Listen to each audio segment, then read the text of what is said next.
गीता में अर्जुन को स्वयं भगवान कह रहे हैं कि उस परमेश्वर की शरण में जा, उसके लिए उन संतों के पास जा जो तत्वदर्शी हो। इसी प्रकार हजरत मोहम्मद को उनका अल्लाह कह रहा है कि कोई और पूर्ण परमात्मा है। उसको पाने के लिए उन तत्वदर्शी संत की तलाश कर। वो प्रभु कौन है, ये जानने के लिए कृपया अवश्य सुनिए जगत गुरु तत्वदर्शी संत रामपाल जी महाराज के अमृत वचन। परमात्मा कहते हैं, बेटा जाया खुशी हुई और खूब जाए थाल।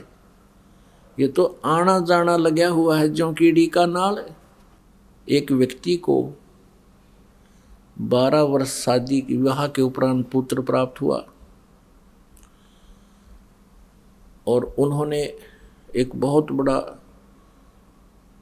बहुत बड़ा जश्न मनाया जिसमें लाखों रुपए खर्च किए, बहुत से व्यक्तियों को बुलाया और वही बच्चा फिर अगला जन्मदिन नहीं मना सका, पहले मृत्यु को प्राप्त हो गया। अब पुण्यात्मा परमात्मा कहते हैं, झूठे सुख को सुख है ये मान रहा मन मोद। ये सकल जबीना काल का, ये काल आहार है और कुछ मुख में कुछ गोद। 1 लाख ये प्रतिदिन खा लेता है। हिसाब लगा लेना प्रतिदिन कितने व्यक्ति मरते हैं। और 1.25 लाख ये नित्य उत्पन्न करता है, ऐसा विधान है। 25% एक्स्ट्रा जन्म देता है ये। तो यहाँ परमात्मा कहते हैं, बेटा जाया खुशी हुई खूब जाए थाल। आना जाना लगा हुआ है जो कीड़ी का नाड़ है। एक ही रास्ते से जा रहे हैं, एक ही रास्ते से आ रहे हैं। जन्म लेने वालों का नीचे को स्पीड है और मृत्यु के बाद ऊपर को जाने वालों की स्पीड है उसी रास्ते से। ऐसी स्थिति है इस जीव की जैसे कीड़ी का नाड़। आपने देखा होगा, कीड़ नाड़ बोलते हैं। ये चींटियां ऐसे ऐसे लाखों इधर भाग रही है, लाखों इधर भाग रही है, 1 मिनट की फुर्सत नहीं। तो परमात्मा कहते हैं, आना जाना लगा हुआ है जो कीड़ी का नाल है।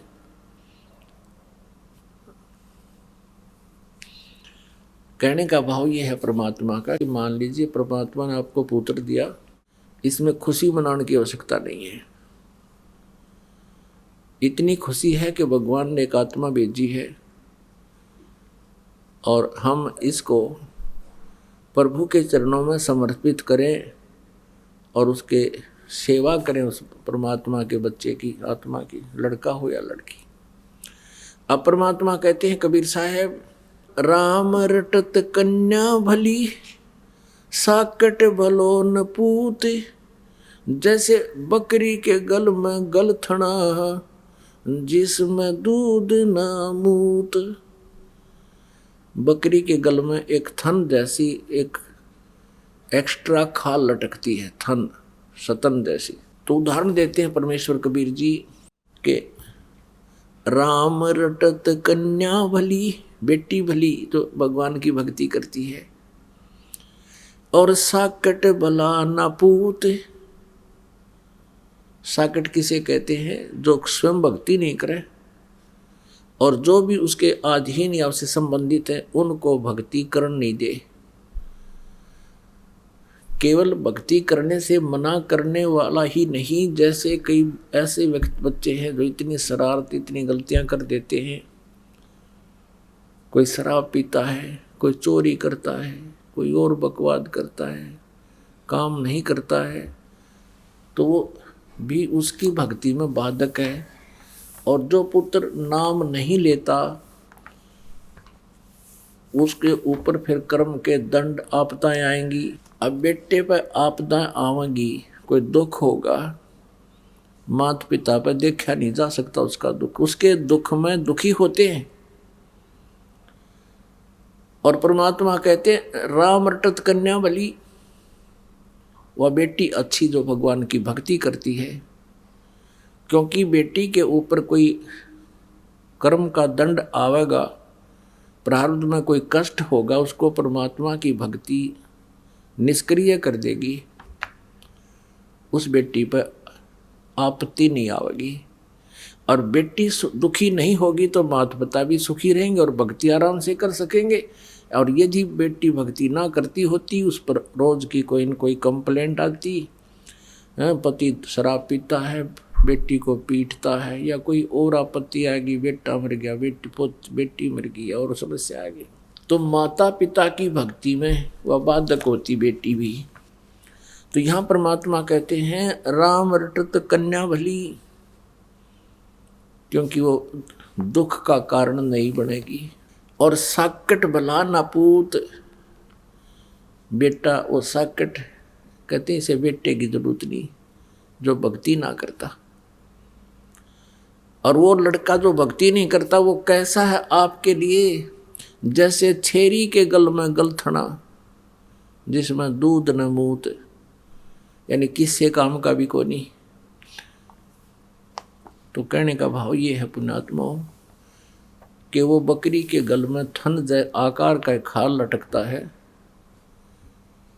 वो उसके गल में व्यर्थ का वजन है, वो यूजलेस है और दुख है उसको, क्योंकि वो एक वजन उठाए फिर रही है।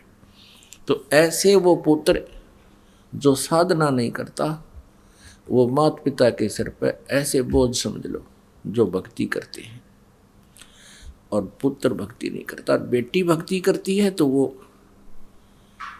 अच्छी है, वो हमारे लिए सुखदायी है, क्योंकि उसके आने वाले प्रारब्ध के कर्मों में परमात्मा इंटरफियर करेगा और उसको सुखी रखेगा। कबीर परमात्मा कहते हैं, एक उदाहरण देते हैं, पात जड़नता ये कहे सुन भई तरवर राय, अब के बिछुड़े नहीं मिले ना जाने कहाँ गिरेंगे जाए।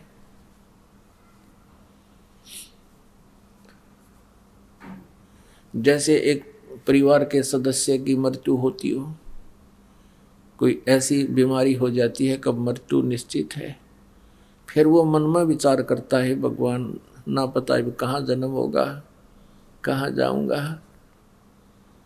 तो यहाँ परमात्मा याद दिलाते हैं कि पात जड़नता यूं कहे सुन भई तरवर राय, अब के बिछुड़े नहीं मिले ना जाने कहाँ गिरेंगे जाए। अब तरवर यानी पेड़ उसको कहता है, तरवर कहता पात से सुनो पात एक बात, यहाँ की तो यह है रीति है एक आवे एक जात। यहाँ की ऐसी परंपरा इस काल के लोग की, यहाँ की यह रीति है, यहाँ का ऐसी ही व्यवस्था है, ये अटल व्यवस्था है यहाँ की कि जिसका जन्म हो गया मृत्यु अवश्य होगी। तो वो स्थान कहाँ है जहाँ ऐसी व्यवस्था नहीं है? क्योंकि हम कोई भी मृत्यु नहीं चाहता। पता मृत्यु भी कोई चीज़ है, और किस लिए? जब आज हम कितने अपना चाहे दुखी हैं चाहे सुखी हैं, परिवार है, संपत्ति है, छोटी मोटी जैसी भी है, अब हम देख कितने खुशी खुशी रह रहे हैं, अरे 1 मिनट में मृत्यु हो जाती है।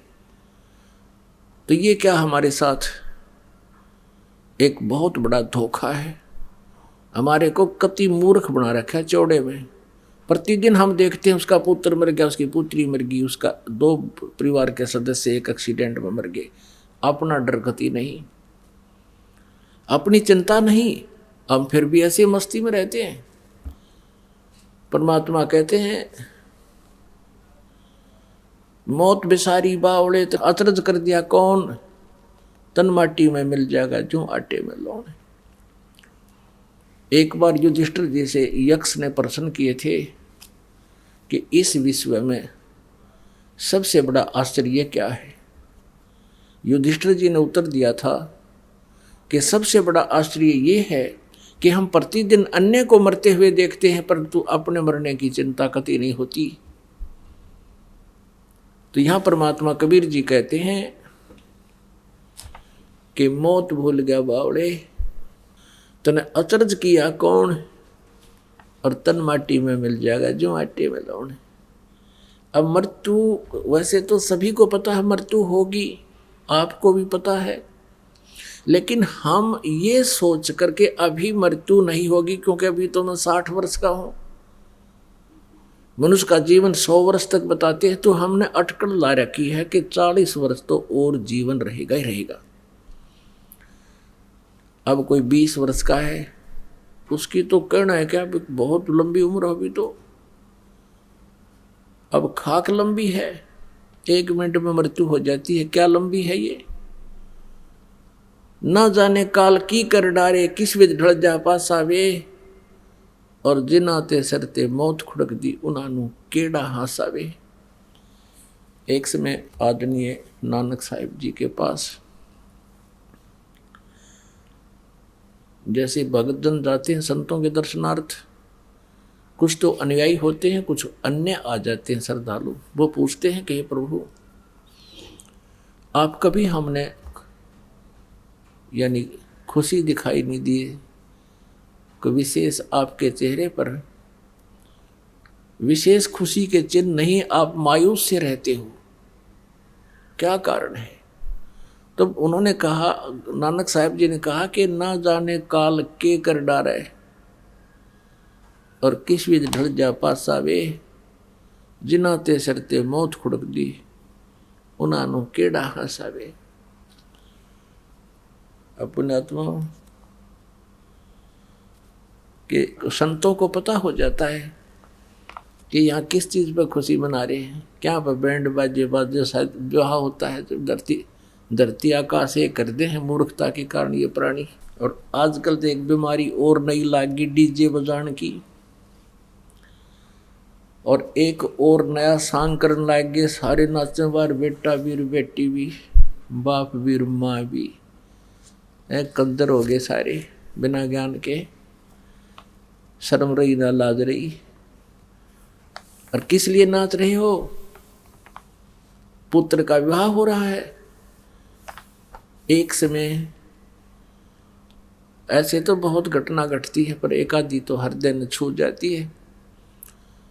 एक समाचार पत्र में लिखा था कि रोहतक का एक लड़के का विवाह था। पहले दिन के चित्र ले रखे थे, डीजे बना कर बचा ला कर नाच रहे थे, डांस कर रहे थे, मस्ती कर रहे थे। अगले दिन बारात जानी थी सवेरे। कलानौर के पास रोहतक से 20 किलोमीटर दूरी पर, 15-20 किलोमीटर की दूरी पर एक कस्बा है कलानौर, उसके पास एक्सीडेंट हो गया। दूल्हा भी मर गया, 4-5 और मर गए। एक ही सदस्य, एक ही घर के 3 सदस्य, 2-3 सदस्य मर गए। अब पहले दिन तो वो डांस हो रहा था और फिर वो टक्कर मार रहे, अब कर लो डांस। तो संतों की बातों पर विचार करना चाहिए जब भक्ति करना चाहते हो। परमात्मा का आदेश है, और महापुरुषों ने भी यही ज्ञान दिया है कि यहाँ कोई भी चीज ऐसी नहीं है जिसके ऊपर आप खुशी मना सकते हो।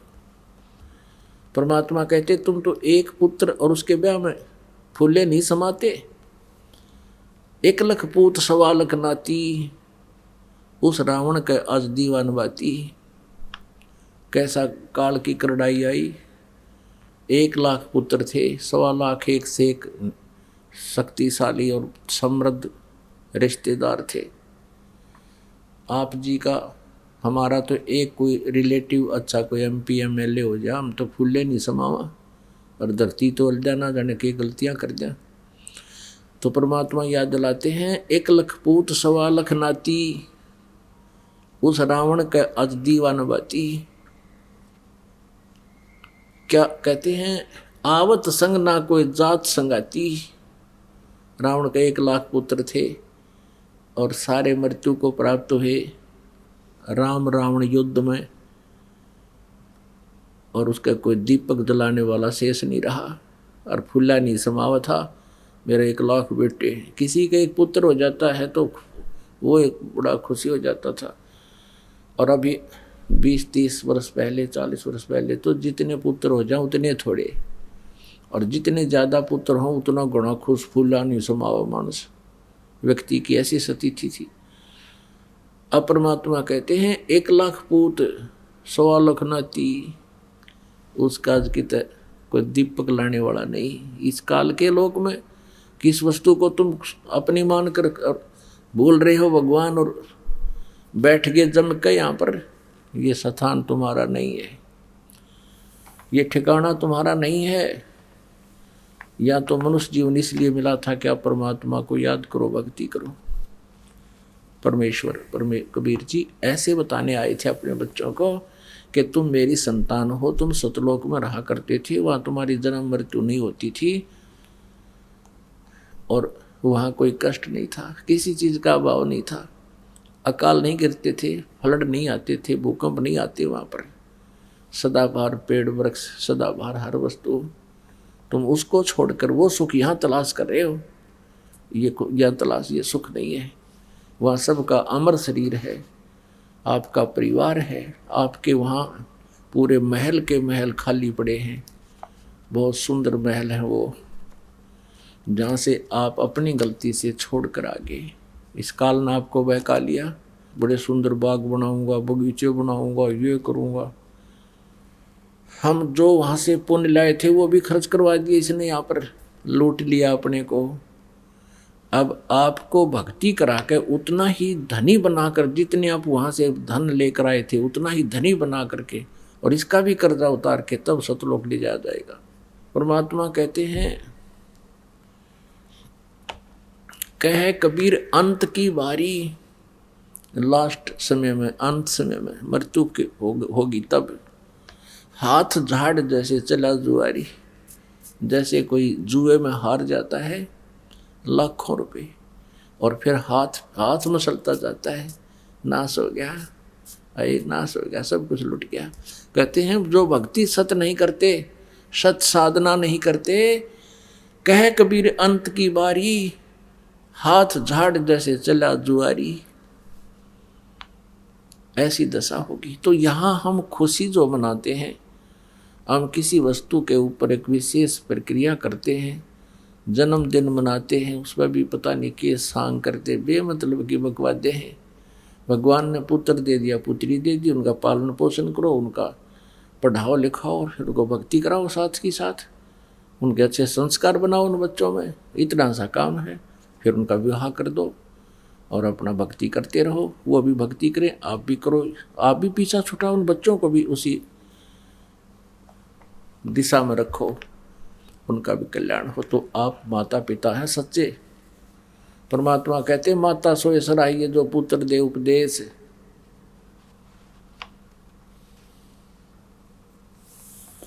और कहा कि नहीं तो सभी व्यभिचारिणी, यूँ कहते हैं शेष कहते हैं, परमात्मा कहते माँ वाए सराहिए जो अपने पुत्र पुत्री ने, बच्चे को ज्ञान देख बेटा भक्ति करनी चाहिए, ये कुछ दिन का जीवन है, तुम्हारा जीवन सफल होगा, यहाँ भी सुखी रहोगे, सतलोक चले जाओगे। और नहीं तो कहते हैं फिर वो माँ अच्छी नहीं। ऐसे ही पिता के बारे में कहा है कि बच्चे को, अपने को, संतान को, बेटा बेटी को भक्ति पर अवश्य लगाए, ताकि उससे क्या होगा कि आपका 90% भार कम हो जाएगा, जो टेंशन आपको बढ़नी थी। बच्चे भक्ति करेंगे, परमात्मा उनका साथ देगा, नियम में रहेंगे। तो देखो जब तक हम मर्यादा में रहेंगे परमात्मा आंच नहीं आने देगा। और हम नियम भंग कर देते हैं क्योंकि हम ऐसे समाज में रह रहे होते हैं कि वो समाज उस संसारिक क्रियाओं को ही उत्तम मानता है। उनसे हटकर कोई क्रिया करता है तो उनको अच्छा नहीं लगता और वो आपको भी अपने ही बहाव में बहा लेते हैं। ऐसा नहीं होना चाहिए, दृढ़ होना पड़ेगा, परमात्मा के वचन पर रुकना, आपने उस पर स्टैंड करना पड़ेगा। जो गुरु वचन पर डट के कट के फंद 84 के ऐसे। तो नानक साहब जी कह रहे थे कि ना जाने काल की कर डारे, किस विध ढल जा पासा वे, और जिनाते सरते मौत खुड़क दीवानों केड़ा हासा वे। फिर नानक जी से पूछा कि हे प्रभु क्या आप सदा ऐसे ही रहते हो? नानक जी ने कहा भी ना जाने यहाँ के बिजली गिर जा, किस चीज़ पर खुशी मनाऊं। तो फिर पूछा कि क्या हे महात्मा जी आप कभी खुश नहीं होते? तो उन्होंने कहा भी खुशी होता हूँ। कब होता हूँ खुश? साध मिले साड़ी शादी होंदी, बिछड़ जाए दिलगिरी वे, अख दे नानक सुनो जहाना मुश्किल हाल फकीरी वे। साध मिले साड़ी शादी होंदी, नानक जी कहते हैं कि जब मेरे बच्चे साध माने भक्त साधक, साध सोए जो सीधा चाले, बुराइयां त्याग दे, बकवाद नहीं करता, वो साधु होता है, संत होता है, भक्त होता है। साध मिले साड़ी शादी होंगी कि जब ये बच्चे मेरे अनुयायी मेरे पास आते हैं सत्संग सुनने के लिए, तो मुझे खुशी का ठिकाना नहीं रहता मेरी का। क्यों? क्योंकि मुझे एहसास होता है कि ये बच्चे मेरे अनुयायी, मेरे शिष्य, ये काल के जाल में फंसे नहीं, इनको कोई गुमराह नहीं कर सका। साध मिले साड़ी शादी होंगी और विछड़ जा दिलगिरी वे। जब ये जाते हैं यहाँ से समाज में, संसार में, तो मुझे दुख होता है, मायूसी छा जाती है कि कहीं इन बच्चों को कोई दीमक ना लग जाए, कोई कीड़ा ना लग जाए मेरी फसल को, कोई काल का दूत इनको भ्रमित ना कर दे। और जब ये वापस आ जाते हैं एज इट इज अगले सत्संग में, तो फिर मेरी खुशी का ठिकाना नहीं रहता कि इन बच्चों को काल के दूत खराब नहीं कर सके। पुण्यात्मा, यही दशा होती है एक संत की। आप जी जो है परमात्मा के पौधे हो, ये परमात्मा का बाग है, वो इस चमन का माली है, और ये दास संत जो होता है उसका नौकर होता है उस माली का। और उस नौकर की नौकरी बरकरार तभी रहती है जब वो उन पौधों को हरा भरा रखता है, उनकी मजदूरी मेहनत करके उनसे घास फूस काटता रहता है, उनकी बाड़ बना कर रखता है, सिंचाई करता रहता है, और वो बाग हरा भरा है तो माली खुश होता है कि नौकर ठीक है। तो आप उस परमात्मा के चमन के पौधे हो, बूटे हो, पेड़ हो, और दास संत जो होता है उसका नौकर होता है। तो नानक साहब जी कहते हैं, साध मिले साड़ी शादी होंदी, विछड़ दें दिलगिरी वे, अख दे नानक सुनो जहाना मुश्किल हाल फकीरी वे। कि तुम वापस आ जाते हो तो मुझे खुशी का ठिकाना नहीं जब तुम जाते हो इस संसार के अंदर, क्योंकि वहाँ किसी को भक्ति का ज्ञान नहीं, और कहीं आपको कोई भ्रमित ना कर दे, इसलिए मुझे फिर मायूसी छा जाती है। क्योंकि पुण्यात्माओं, डॉक्टर को पता होता है कि इसको कितना भयंकर रोग है, और उस मरीज को कहा जाता है 10 दिन की टेबलेट दे दी है, इनको फिर चेकअप कराने आना, इनको खा के।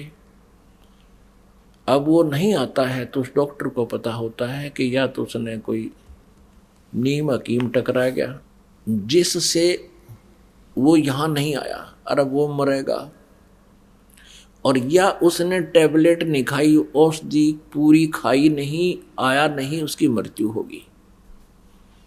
तो पुण्यात्माओं, आप जी को यहाँ जो औषधि दी जाती है, औषधि का मतलब है जन्म मरण के रोग को काटने का एक उपचार किया जाता है, सतमंत्र बताए जाते हैं, ये साधना आप करते हो और आपको बताई जाती है, और आप जाकर के नित्य नियम करते हो, भक्ति करते हो, डेली मंत्र करते हो, तो आप औषधि खा रहे हो और आप नाम लेगे, मंत्र लेगे, मंत्र जपे नहीं, साधना करी नहीं, मर्यादा राखी नहीं, परहेज रखे नहीं, तो फिर आप नहीं आओगे यहाँ पर, क्योंकि आपको भगवान सहारा दे नहीं सकता, और आपको सुख नहीं हो जिस उद्देश्य को लेकर आए थे, मर्यादा नहीं रखोगे तो भी नहीं होगा।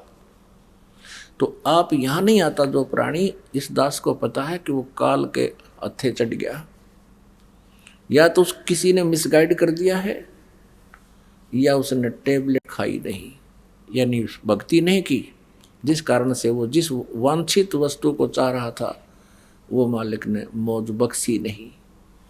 परमात्मा कहते हैं, अपनी महिमा आप बताते हैं कि सतगुरु के दरबार में कमी काहे की ना, अंसा मौज नहीं पावता तेरी चूक चाकरी में। इस कबीर परमेश्वर के विधान में, कबीर परमेश्वर की डिक्शनरी में इम्पॉसिबल वर्ड नहीं है, ये वो समर्थ परमात्मा है, ये वो समर्थ परमात्मा है जिसके शब्द कोश में असंभव शब्द नहीं है। लेकिन हमें उसका लाभ नहीं प्राप्त हो पा रहा है समर्थ के दरबार में, तो हमारी कोई चूक चाकरी में, हमारी कोई पूजा सेवा श्रद्धा में कमी रहेगी। नहीं तो सतगुर जो चावे सो करही, 14 कोट दूत जम डरही। ऊत भूत जम त्रास निवारे और चित्रगुप्त के कागज फाड़े। चित्रगुप्त के कागज फाड़ना मीन आपके प्रारब्ध के पापों को नाश कर देगा। आपके संस्कारों में किसी कारण से कोई भयंकर कष्ट हो, उसको खत्म कर देगा परमात्मा, वो कष्ट नहीं आने देगा। आपकी मृत्यु होनी हो 10, 20, 50 वर्ष की उम्र में और आप सत भक्ति कर रहे हो तो आपकी उम्र बढ़ा देगा, ये वो परमात्मा है। और वैसे तो पुण्यात्मा एक श्वास भी नहीं ले सकते आप, यहाँ पर ऐसा विधान है। कहते हैं एक साधक था, एक ऋषि था। उस ऋषि को किसी अन्य एक ज्योतिष देखने वाले ने, हस्तरेखा देखने वाले ने बता दिया कि आज से चौथे दिन आपकी मृत्यु होगी। अब उसको समस्या पैदा होगी भाई। उसने कहा फिर कोई समाधान बताओ। उस ज्योतिषी ने, हस्तरेखा देखने वाले ने कहा कि चलो ब्रह्मा जी के पास चलते हैं, क्योंकि ब्रह्मा जी यहाँ की उत्पत्ति करता है, जिसे न ज्ञान है। और ब्रह्मा जी के पास गई। ब्रह्मा जी बोला भाई देखो, मैं उत्पत्ति अवश्य करता हूँ, लेकिन उम्र बढ़ाना मेरे बस की बात नहीं। विष्णु जी के पास चलते हैं, वो हमारा पालन करता है, वो ठेका ले लिया गया और तुम्हें रोटी टुका देने की ज़्यादा। उसके पास गए, विष्णु जी से प्रार्थना की कि ऐसे ऐसे एक ऋषि है और ये क्या कहता है कि मैं अपने किसी वैसे अन्य उद्देश्य से जीवन एक्सटेंशन नहीं चाहता, मैं केवल भक्ति करना चाहता हूँ कि कुछ समय और मिल जाए तो मैं भक्ति कर लूँ। विष्णु जी कहने लगे भाई तेरा टारगेट तो बढ़िया है, उद्देश्य तो सही है, अच्छी बात है, परोपकार का है, कोई स्वार्थ का नहीं है, लेकिन मेरे बस की बात एज एक्सटेंशन करना नहीं है, आयु वृद्धि नहीं है। भगवान शिव जी के पास चलते हैं, शंकर जी के पास, क्योंकि वो संहार करता है, वो तेरा जीवन बख्श सकते हैं। अब शंकर जी के पास गए। शंकर जी कहने लगे, से भी यही प्रार्थना की कि ऋषि की आयु 4 दिन की रहेगी और ये एक्सटेंशन चाहता है, आपके हाथ में है। शंकर भगवान कहने लगे भाई बात तो इसकी ठीक है, परंतु मैं तो जैसा आदेश, जिसका समय जब आ गया तो मैं तभी मारता हूँ, ऐसे नहीं मार सकता किसी को। अब ये 3रा दिन हो गया। शंकर जी ने सलाह दी कि चलो वहां चलते हैं, कल वहां चलते हैं। कहाँ? धर्मराज के पास, क्योंकि वहीं से आदेश आता है किसी को मारने का। अब धर्मराज एक न्यायाधीश होता है, यहाँ काल का न्यायाधीश है वो, 21 ब्रह्मांड का। वहाँ गए ये 4-5 कौन? एक तो व्यक्ति जो एक्सटेंशन चाहवा था, आयु वृद्धि चाहवा था, एक जिसने वह बताई थी अब तेरी इतनी उम्र है, 2 तीसरे ब्रह्मा जी, चौथे विष्णु और 5वें श्री शिव जी। ये 5 पहुंच गए धर्मराज के दरबार में। अब धर्मराज से कहा, हम तीनों ब्रह्मा विष्णु महेश ने कही कि हे धर्मराज, ये व्यक्ति परमार्थ के लिए कुछ समय चाहता है, इसकी आयु बढ़ा दो। और ये किस लिए चाहता है? कुछ भक्ति करना चाहता है, ये कोई किसी ऐसे वैसे उद्देश्य से नहीं एक्सटेंशन चाह रहा। अब धर्मराज ने निकाला अकाउंट, खोली वही उनकी वह अकाउंट, देखा वो समय लिखा हुआ था कि उसमें क्या लिखा था कि इसकी मृत्यु, अब वो टाइम तो उस दिन आ ही दिया था, 4था दिन हो गया। उसकी मृत्यु में लिख रखा था कि इस व्यक्ति की मृत्यु धर्मराज के दरबार में होनी चाहिए, और उस समय ब्रह्मा विष्णु और शंकर और साथ में वो ज्योतिषी ये यहाँ उपस्थित होने चाहिए। अब धर्मराज ने तो मौका पा गया, उसी समय उसकी मृत्यु होगी, नहीं बढ़ाई। अब तीनों भगवान नाराज हो गए और कहने लगे कि तूने हमारे यहाँ आने की क्या इज्जत रखी, तू बड़ा निकम्मा है, तू ऐसा है, तेरी गर्दन काट देंगे, लागे त्रिशूल ठाड़, कोई सुदर्शन चक्कर ठावे। अब उसने कहा धर्मराज ने कि भगवान नाराज ना हो मुझ पर, मैं तो एक नौकर हूँ उस परम पिता का जिसका आदेश आता है, और ये देख लो भाई इसमें के लिख रखा है। उसने दिखा दिया कि इसकी मृत्यु धर्मराज के दरबार में, और ये चारों उपस्थित हों, पांचवा ये हो। धर्मराज बोला आपने तो मेरे को बहुत सुविधा कर दी, ना तुमने इकट्ठे करूँ और मैं कोई न कोई कारण करके। और सुनो, यदि तुम इतने नाराज हो रहे हो तो अपनी आयु दे दो, इसको अभी जीवित कर देता हूँ। अब अपनी आयु कौन दे? वाह भाई वाह, तीनों खिसक गए वहां से, सारे गए खेदे सी। तो पुण्यात्माओं, मासा घटे ना तिल बधे, विद ना लिखे जो लेख, और सच्चा सतगुरु मेट कर ऊपर मार दे मेख। जैसे अभिमन्यु जी थे, अभिमन्यु शुभद्रा पुत्र श्री कृष्ण के भांजे, महाभारत के युद्ध में चक्रव्यूह में मारे गए थे। श्री कृष्ण रो रहे थे, यानी विष्णु जी को होते श्री कृष्ण जी को। शुभद्रा रो रही थी, टक्कर मार रही थी, पांडवों का कुल नाश हो रहा था। भगवान श्री कृष्ण उसको जीवित नहीं कर सके।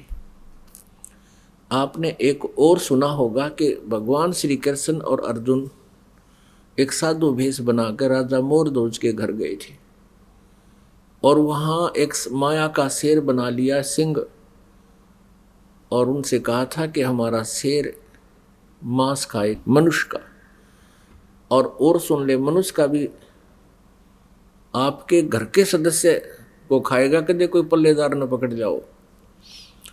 अब पुण्यात्मा, पहले संतों की इतनी महिमा होती थी, वो साधु संतों की बहुत आदर करते थे, और ये भी सोचते थे कि साधु के रूप में भगवान आ जाता है। तो मोरध्वज ने जो कहा कि जैसे आप, मोरध्वज ने कहा जैसा आप कहोगे वैसे होगा। तो मोरध्वज ने श्री कृष्ण जी के कहने से कि अपने पुत्र को काट के मेरे शेर को, सिंह को खिला दे।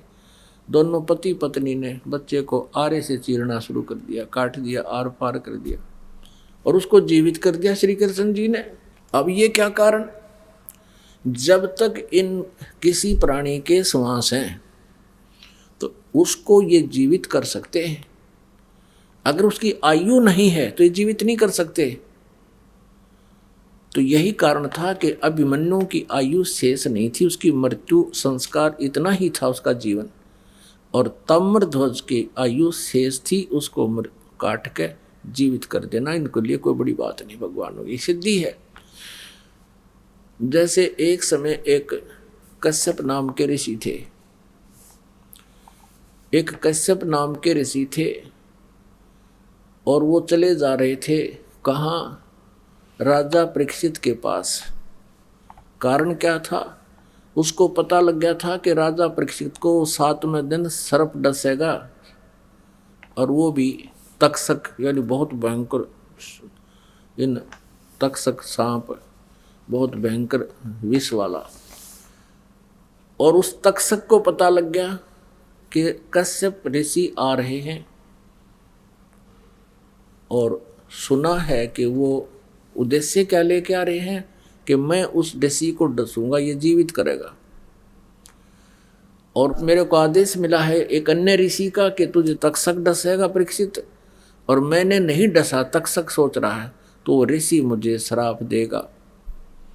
इस डर से उसने कश्यप ऋषि से पूछा, हे ऋषि जी आप कहाँ जा रहे हो? मानव शरीर धारण करके सर्प ने पूछा। कश्यप ने कहा कि मैं जा रहा हूँ राजा परीक्षित के पास। उद्देश्य क्या है? उद्देश्य यह है कि उसको तक्षक सर्प डसेगा और मैं उसको जीवित कर दूंगा, जिससे राजा मुझे घना धन दे देगा, मुझे बहुत धन देगा। इस उद्देश्य से जा रहा हूं। तक्षक ने कहा कि मैं वही तक्षक हूं और आप वहां ना जाओ, मैं आपको धन दे दूंगा, मेरे पास बहुत हीरे मणि जवाहरात हैं, तुझे दे दूंगा, तो उसको जीवित ना करना। तो कश्यप ऋषि कहने लगे कि मैं उनको जीवित अवश्य करूंगा, क्योंकि बहुत अच्छे राजा हैं और जो धन राजा देगा वो तू नहीं दे सकता। अब तक्षक कहने लगा, भाई तू एक परीक्षा करा दे मेरे को, मैं इस पेड़ को डस दूंगा। एक वृक्ष था हरा भरा मोटा तगड़ा, और ये कति जल जाएगा, सूख जाएगा 1 सेकंड में, तो इसको फिर हरा भरा करके दिखा दे, मैं मान जाऊंगा। वो कहने लगा कश्यप के कर तू डस। अब तक्षक ने उसको डंक मार दिया वृक्ष को, वो एकदम सारा काला हो गया और कति जल गया, सूख गया। कश्यप ऋषि ने अपने मंत्र से उस पर मंत्र बोलकर जल छिड़क दिया, वो वैसा ही हरा भरा हो गया। तब तक्षक हाथ जोड़ कर खड़ा हो गया, ऋषि जी वहां ना जा तू, और ये मैं तेरे को धन दे दूंगा, मान जा मेरी बात। अब कश्यप ऋषि ने देखा ध्यान से कि उसने सोचा यूं तो देख लूं उस परीक्षित की आयु भी शेष है कि नहीं।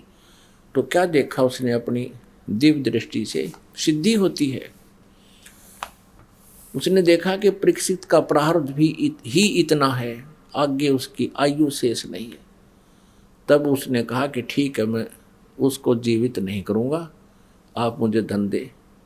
अब ये स्वार्थी उस तक्षक सर्प से धन हीरे मणि लेकर वापस आ गया। अब उसको ये पता लग गया कि परीक्षित का जीवन ही इतना आगे बढ़ा नहीं सकता।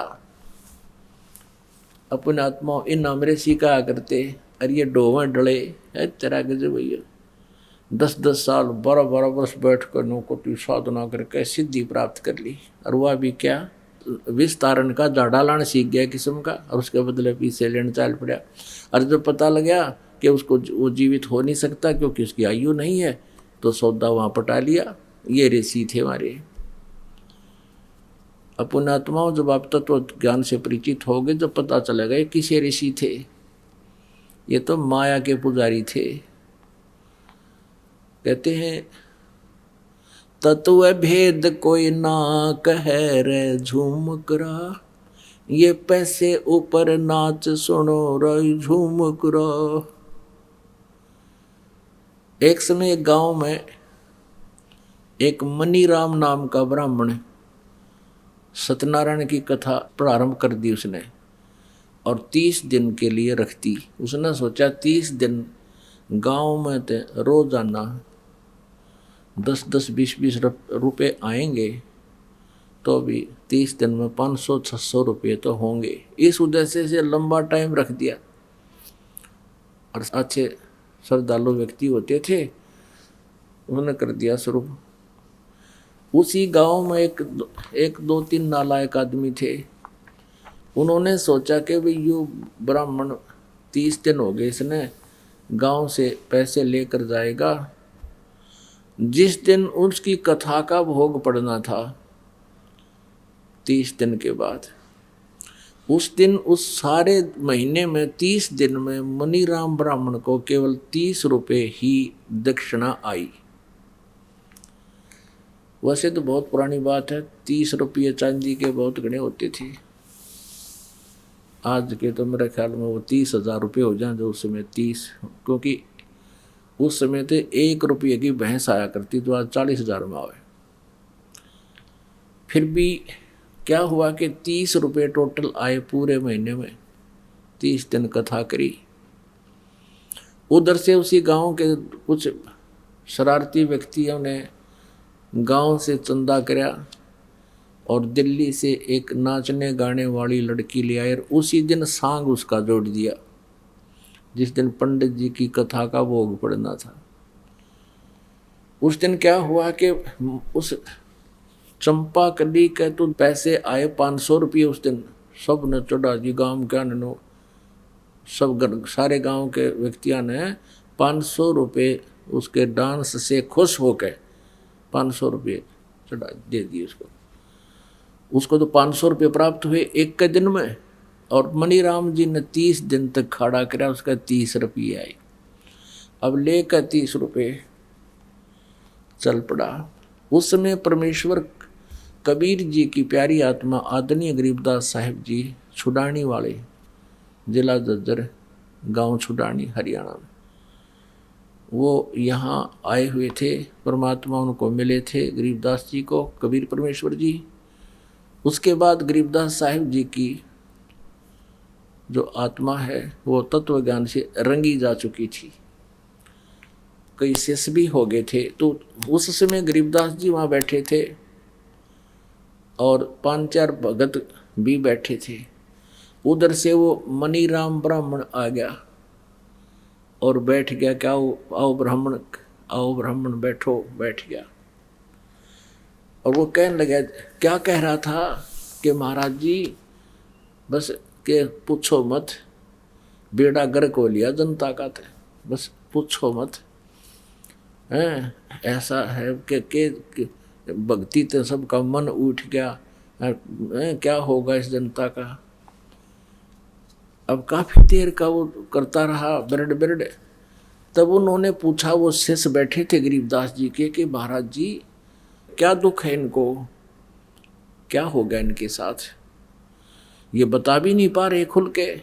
तब गरीबदास जी ने कहा कि फुट्टी आंख विवेक की और अंधा है ये जगदीश, चंपा कली को 500, मनीराम को 30। अब ये साका इसके जी ने, ये समस्या इसके सामने। अब मनीराम जी ने बताई भी नहीं थी गरीबदास जी को कि मैं किस दुख से दुखी हूँ। जब उन्होंने ये बात उनको बता दी कि ये इस कारण से दुखी है कि फुट्टी ज्ञान विवेक की और अंधा है जगदीश, यहाँ का यू काल भगवान इसे खुट्टे ठोक कर यू सारे काम उल्टे करवावे। यो तो धार्मिक काम कर रहा था तो शायद यो भी लालची, यो कौन सा अच्छा काम कर रहा था। इसका भी उद्देश्य मणिमेघ था और उधर से चंपाकली का काम भी मणिमेघ था। दोनों का उद्देश्य पैसे बनाना ही था और उसने यो उलाना दे रहा है इसलिए कि मैं धार्मिक काम कर रहा था, लेकिन टट्टू धार्मिक कर रहा था, पैसे के ऊपर नजर टेकरी, 500 ना इतने 30 आएंगे। तो यहाँ क्या बताया है कि फुट्टी ज्ञान विवेक की, विवेक रहा नहीं जनता के अंदर। और ये यहाँ का जो भगवान है ये ऐसे ही कर्म करवाता है, पुण्य पर पैसा लगने नहीं दे और पाप पर नरे खर्च करवा दे। और चंपाकली को 500 भाई मनीराम को 30।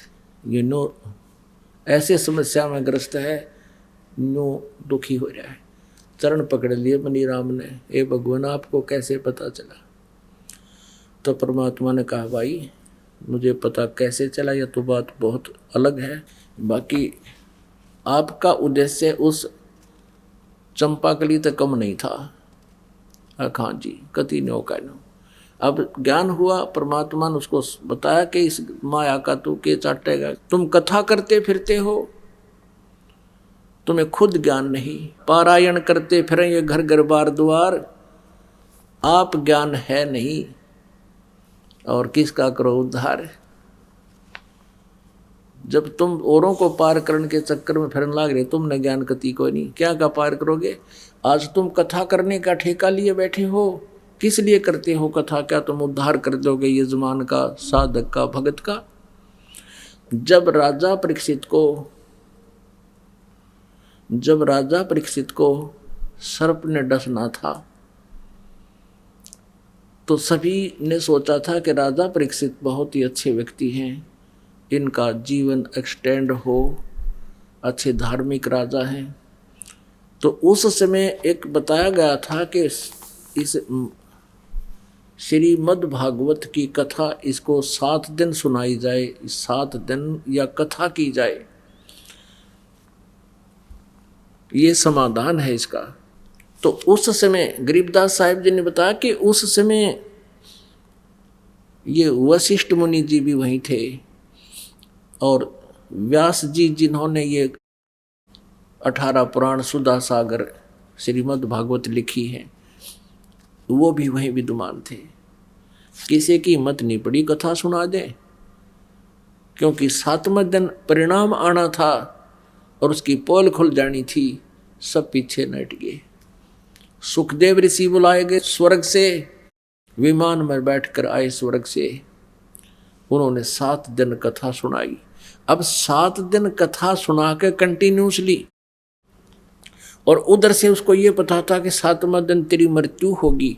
तो इस अतिथि में जब व्यक्ति भगवान की चर्चा सुनता है, उसकी विशेष श्रद्धा बनती है। उसकी विशेष श्रद्धा बनती है। उसको पता 7वें दिन तू जागा रहेगा नहीं, तो वो पल भी ध्यान नहीं हटाता वहां से। तो और फिर कथा कर सुनाने वाला भी योग्य हो, अधिकारी हो, तभी उसका लाभ मिलता है। तो उसने 7 दिन कथा सुनाई सुखदेव ऋषि ने, तो कितना उद्धार किया कि वो स्वर्ग चला गया, क्योंकि यहाँ की संसार की से उसका मन हट गया। और स्वर्ग वो केवल सुधा सागर यानी श्री भागवत की कथा सुनने से नहीं, वो एक बहुत पुण्यकर्मी प्राणी था, बड़े बड़े यज्ञ किया करता था। क्योंकि उस समय जो ब्राह्मण होते थे वो वेद का पाठ करते थे, वेदों के मंत्रों का पाठ करते थे, ओम नाम का जाप करते थे, और उन जैसा भी वो वेद अनुसार साधना करते और करवाते थे, वो यज्ञ होती थी, धर्म यज्ञ होते थे, भंडारे करते थे। तो उस यज्ञ के परिणाम स्वरूप वो स्वर्ग चला गया।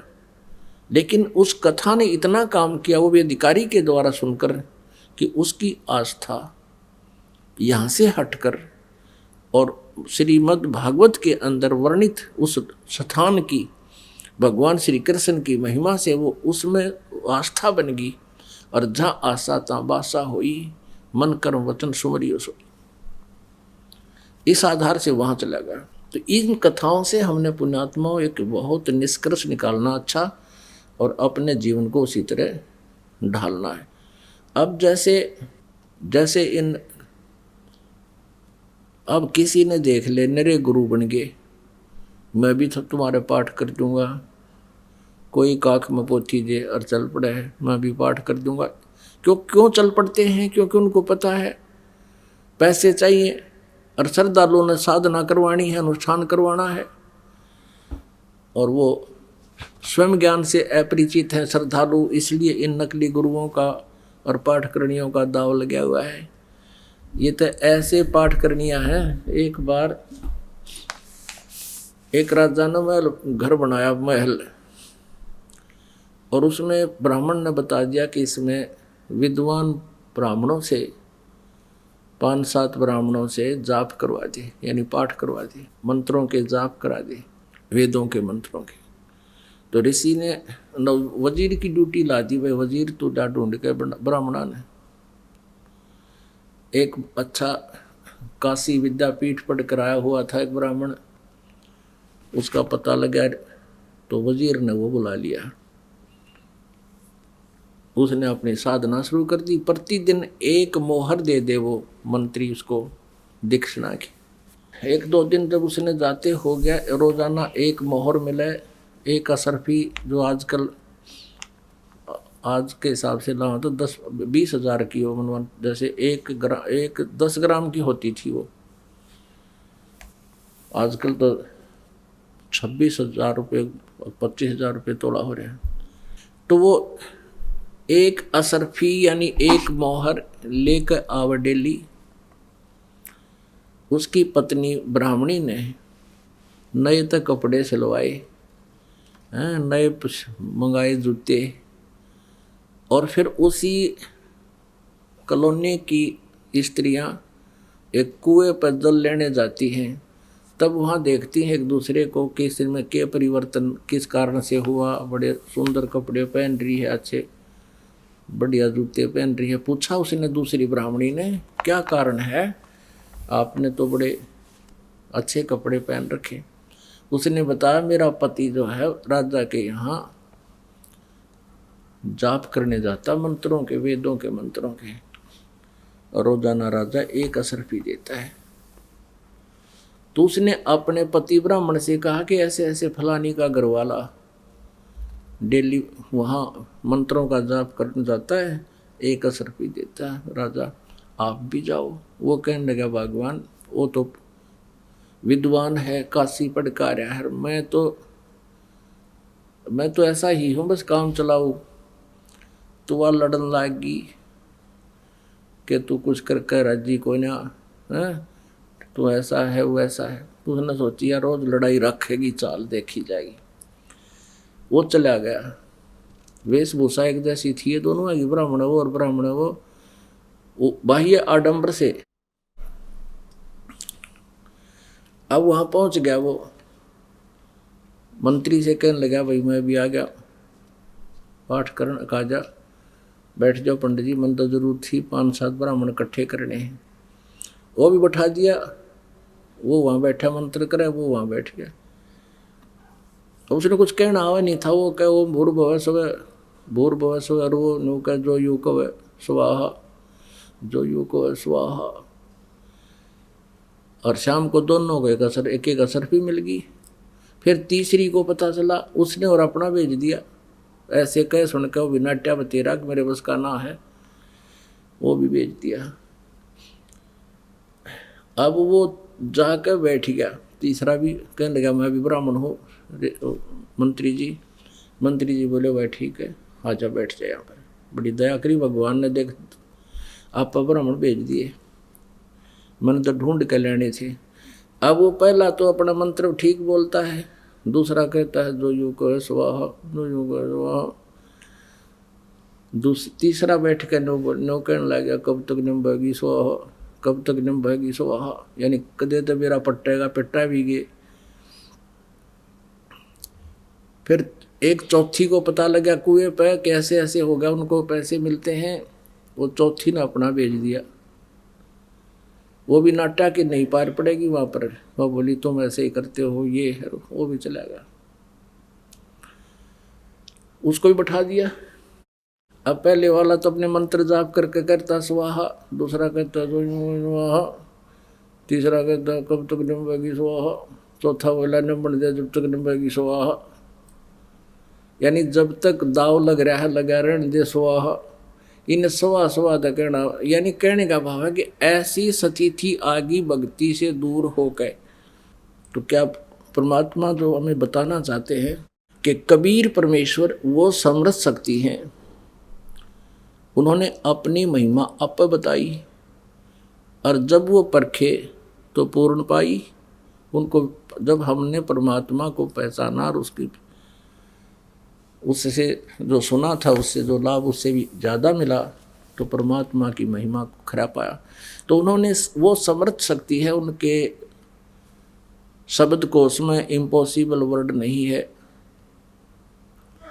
सतगुर जो चाहे सो कर ही, 14 कोट दूत जम डर ही, ऊत भूत जम त्रास निवारे, चित्रगुप्त के कागज पाड़े। अब उस समर्थ शक्ति की महिमा आपको बताते हैं। अब पुण्यात्मा, एक तो परमात्मा हमें ये बताना चाहते हैं कि मानुष जन्म पाकर जो नहीं रटे हरि नाम, और जैसे कुआ जल बिना फिर बनवाया के काम। इस मनुष्य जीवन का यदि कोई उपयोग है, इसका लाभ है, तो केवल परमात्मा प्राप्ति है, अन्यथा इसका कोई यूज नहीं।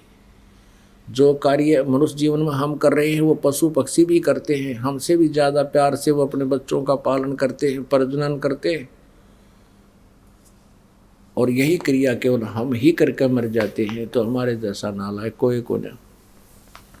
अब ज्ञान हुआ भगवान की भक्ति से, तो प्रसंग जो चल रहा है, अब जो विषय चल रहा है कि वो समृद्ध शक्ति के दरबार में किसी वस्तु की कमी नहीं। यदि आप जी को लाभ नहीं मिल रहा है तो आपकी चूक चाकरी में, यानी आपकी कोई सेवा सिमरन भक्ति में, श्रद्धा में कोई त्रुटि, उसको ठीक करो, फिर देखो कैसे ना लाभ हो। अब ये वो परमात्मा है कि मासा घटे ना तिल बधे, विध ना लिखे जो लेख, और सच्चा सतगुरु मेठ के ऊपर मारे मेघ। हमारे पास, इस दास के पास ऐसे हजारों पत्र प्राप्त हैं जिनमें ऐसी ऐसी उन्होंने अपनी दुख दर्द भरी कहानी लिखी है। एक ने बताया कि मेरे को एक ज्योतिषी ने बता दिया, हस्तरेखा पामिष्ट ने बता दिया कि जब तू 27 वर्ष का हो जाएगा तेरी मृत्यु होगी। मुझे चिंता बन गई। मैंने एक और दूसरे पामिष्ट से दिखाया, उसने भी यही बताया। मेरा और कलेजा पकड़ा गया, मर गया भाई।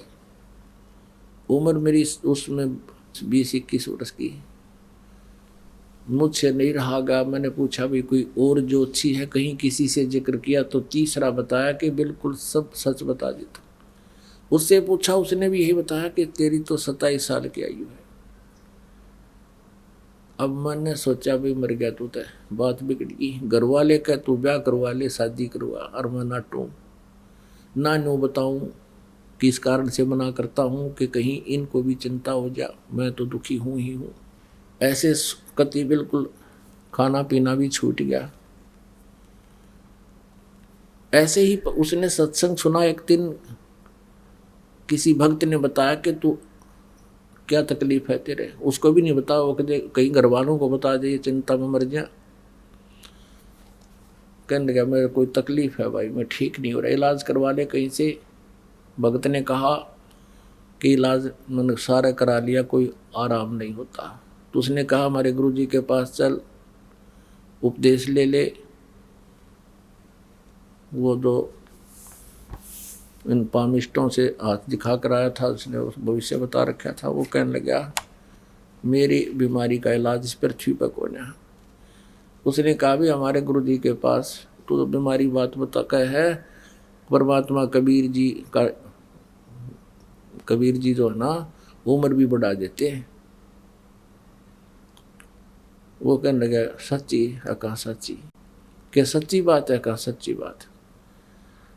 उसके कहने से उसको कुछ आशा हुई कि वह चल देखता हूँ। आ गया, सत्संग सुना। एक दो परमात्मा की कृपा से उसने बताया नहीं किसी को अपनी कि उसके साथ क्या हो रहा था। एक आधे और को जो वो भगत जानता था कि देख इससे पूछ ले इसकी कैसे मृत्यु बता रखी थी। उसने बताया कि मेरे को यम के दूत ले गए, जो पामिष्ट से हाथ दिखा रहा था उसको भगत बता रहा है एक और। मेरा समय पूरा हो गया था, मुझे यम के दूत लेने आ गए, मुझे ज़बरदस्ती ले गए ऊपर। नाम ले रखा था। ऊपर जाकर देखा, धर्मराज ने निकाला मेरा अकाउंट। कहने लगा भाई इसकी उम्र तो बिल्कुल इतनी ही है, इसको पटक दो नरक में। उसी समय परमात्मा इस दास के रूप में पहुंच गए कि खबरदार छोड़ो इसको। धर्मराज कहने लगा जी मेरे इसमें अकाउंट में इतनी उम्र है इसकी, बोला तेरे अकाउंट नंबर आप पूरा कर दूंगा, इधर छोड़ो।